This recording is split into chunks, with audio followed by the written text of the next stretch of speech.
The most notorious doctor involved in Nazi human experiments, Josef Mengele, managed to evade prosecution.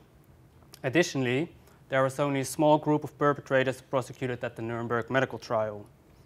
These two facts can easily make one believe that only a small number of these perpetrators was ever held accountable for their infamous medical crimes.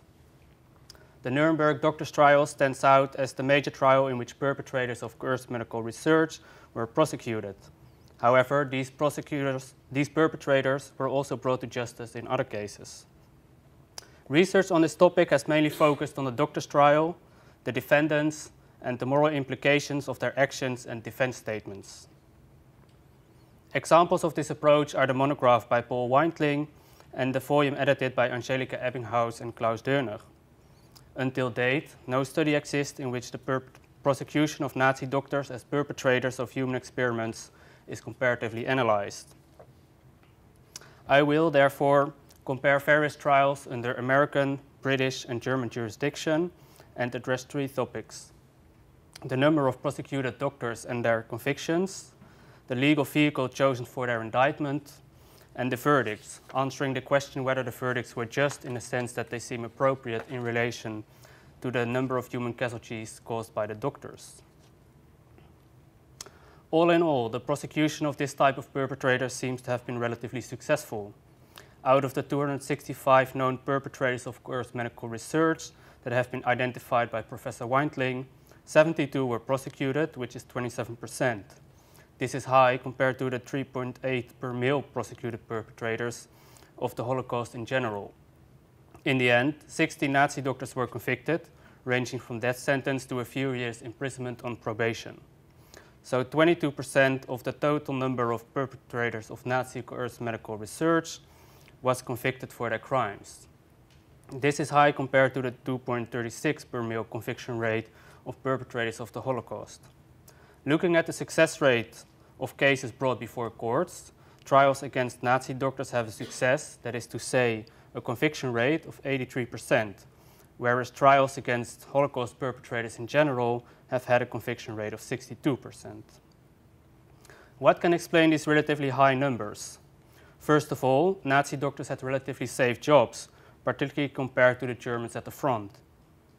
Only 3% of the doctors involved in human experiments died during the war.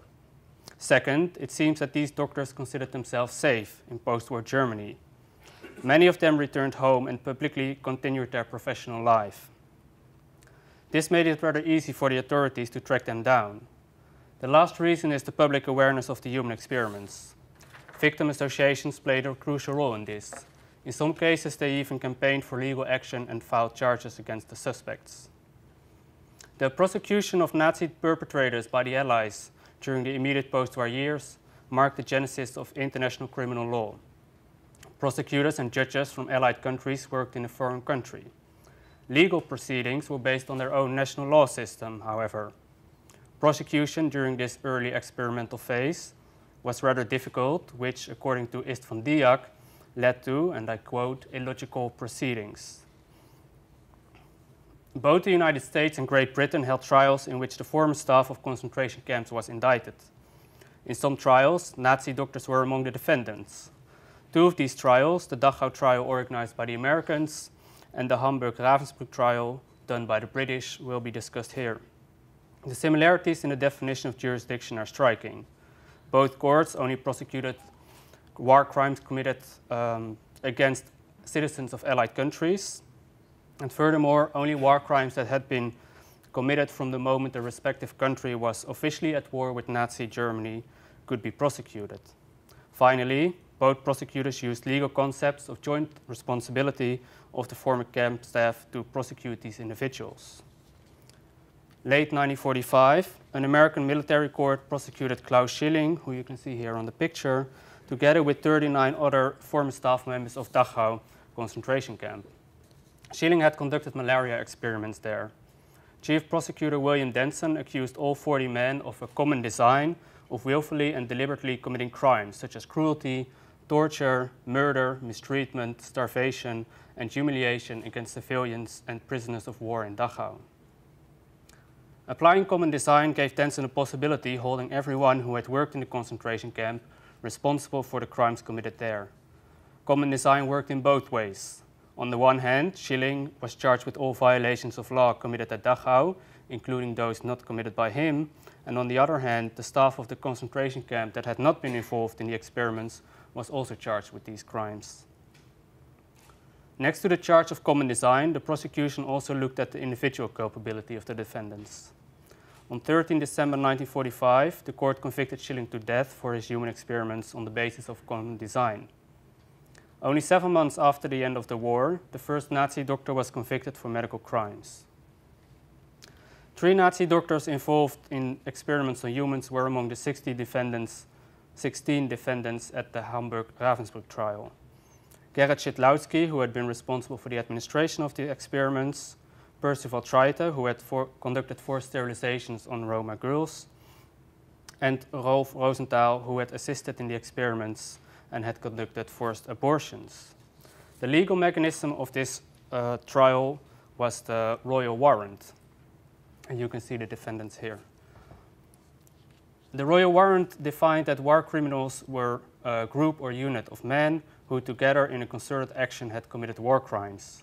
Prosecutor S.M. Stewart argued that the staff of the concentration camp was collectively and equally responsible for the conditions and atrocities at the camp, irrespective of the position one had in the hierarchy of the camp. Individually, the doctors also faced other charges such as murder, torture, and refusal of medical aid. Early 1947, all 16 defendants were found guilty of committing war crimes.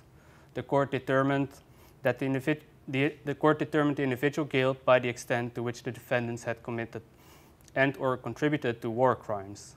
Individual culpability based on reliable and credible evidence and testimonies was more important than merely imposing group guilt. Schidlowsky, Treite, and Rosenthal received a death sentence. The court ruled them under the group that had been responsible for the circumstances in the camp and the commonly committed war crimes, and took their execution of human experiments into account as well. The charge of common design or group responsibility is an example of the so-called joint criminal enterprise. War crimes and crimes against humanity are crimes of a system. They are collective crimes that are impossible to commit without the support of the state. Joint criminal enterprise seems the perfect legal concept to charge everybody that has been involved in a criminal organization, such as a concentration camp, with all crimes committed there, irrespective of someone's position or individual actions. Thus, joint liability equates the presence of a person at the criminal site with complicity. The focus on individual culpability is lost. Moreover, joint liability neglects the hierarchical relationship between perpetrators. Consequently, individual culpability cannot be prosecuted under the charge of group responsibility because individual responsibility has been annulled by this charge. This makes these camp trials unfair legal proceedings. I will now only briefly discuss the Nuremberg medical trial because I assume most of you are familiar with this trial. At the Nuremberg medical trial, prosecutor Delver Taylor charged group responsibility, as you can see here on the slide, under count 1. The charge of common design, or the conspiracy to commit the crime, failed due to the protest of the defendant's lawyers. After 7 months into the trial, the judges ruled that the US had no jurisdiction to prosecute the accused for this crime. In contrast to the camp trials, crimes against humanity were charged against the defendants. Although this charge is rather vague, the defendants Wilhelm Beigelböck, Fritz Fischer, Karl Gebhardt, Waldemar Hover, and Hertha Oberhauser, who had been involved in various human experiments, were convicted based on this charge. They were also charged with war crimes and membership of a criminal organization. The verdicts and sentences of the defendants varied from death sentence to imprisonment because the court judged them individually.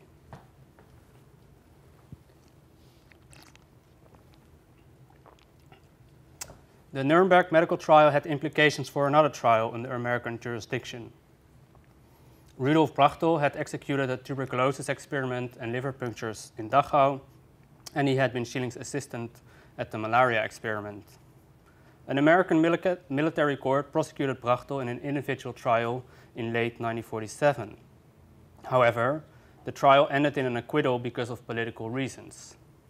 Gerhard Roos and Karl Brandt had argued during the medical trial that the United States also executed malaria experiments on prisoners without their consent. Although these experiments could not be compared with the scale and the gruesome character of the German experiments, various physicians' associations from the United States lobbied not to prosecute persons for conducting human experiments they themselves executed as well.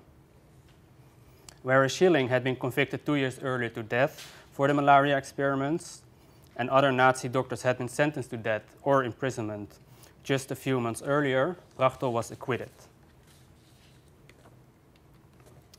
German prosecution of Nazi perpetrators took place under the existing criminal law. German criminal law does not deal with groups of perpetrators, it focuses on individual culpability. In comparison to the trials of the Allies, the strict German penal code made prosecution rather difficult. For three elements together constitute murder under German law: the motives of the perpetrator, the means used in the killing, and the purpose of the killing. In prosecuting Nazi crimes, the motives were most significant, which could constitute of bloodlust, sexual desire, and other base motives.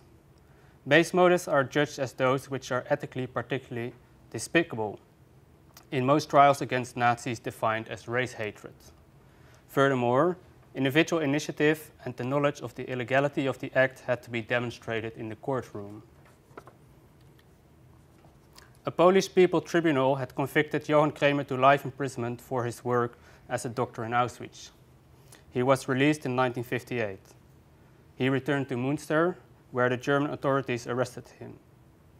In 1960, the court of Münster put him on trial for Auschwitz once more, which included the participation in the killings and committing human experiments on dead bodies. The court convicted him as an accomplice to murder. The execution of human experiments was a part of the murder charge on which Kremer was convicted, though the court paid more attention to the executions in which Kremer had been involved. The accomplice to murder charge made it easier to have Kremer convicted than his post-mortem experiments. The court sentenced him to 10 years imprisonment, but he did not have to serve this sentence due to his previous imprisonment in Poland.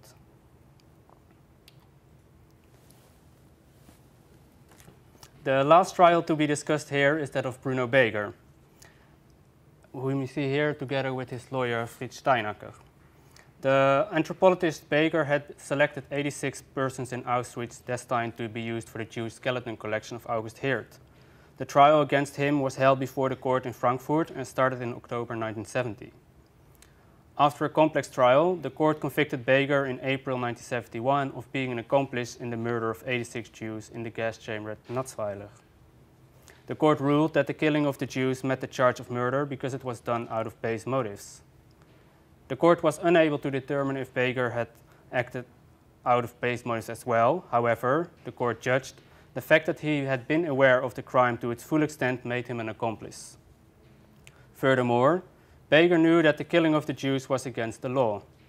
The court argued that a prison sentence of 3 to 15 years should be imposed, but because mitigating circumstances applied to Beger, he was merely convicted to 3 years imprisonment.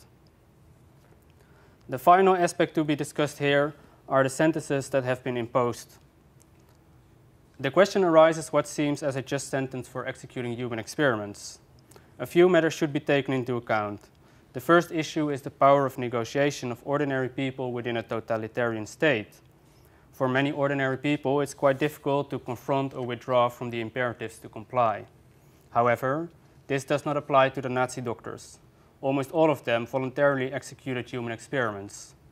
Their specialized knowledge made them practically impossible to replace. This makes them more culpable than ordinary perpetrators. Second, to come to a just sentence, the sometimes lethal injuries of the victims as well as their number should be taken into account. The issue whether experiments led to the death of research subjects is of particular importance, because in my modest view the death sentence should only be imposed on perpetrators in case prisoners died because of them. Despite the flaws in jurisdiction of chemtrials, the death sentence imposed upon Schilling, Rosenthal, and Schiedlowski seemed justified because the prisoners had died because of their experiments. The same goes for Gebhardt and Hoven, who were convicted by the Nuremberg medical trial. The sentences of Gebhardt's subordinates, Fischer and Oberhauser, should be considered as too lenient. They should have also been sentenced to death for their involvement in the deadly human experiments. The death sentence against Wright, on the other hand, in my view, was too severe because none of the subjects of forced sterilization had died. The sentences of Beigelböck at the Nuremberg medical trial of 15 years and Kramer under German jurisdiction of 10 years were justified because none of their research subjects had died. Finally, the verdict against Beger of 3 years imprisonment was very lenient indeed, taking into account the 86 deadly victims of the Jewish skeleton collection. The prosecution of Nazi doctors who had committed human experiments has been rather successful, in the sense that relatively many saw a courtroom from the inside.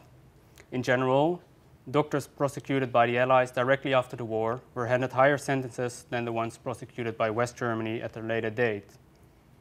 Common design and joint liability as charged in the camp trials held persons, including the Nazi doctors, responsible for crimes they had not committed and, with the benefit of hindsight, therefore should be considered as injustice. However, in relation to the deadly human experiments committed by the defendants, the verdicts in general seem appropriate. In contrast, the strict German penal code implied that only a few perpetrators could be prosecuted. Although the German system made prosecution difficult and sentences may have to be seen very lenient, in general no mistakes were made. In its precision and its focus on individual culpability, the German legal system produced better results in cases such as these than the Allied prosecutors and judges, who, in my opinion, made their legal life too easy on themselves by using notions of joint responsibility. Thus, although the sentences of Nazi doctors who had executed human experiments were divergent, the prosecution of these perpetrators should be considered rather successful. Thank you for your attention.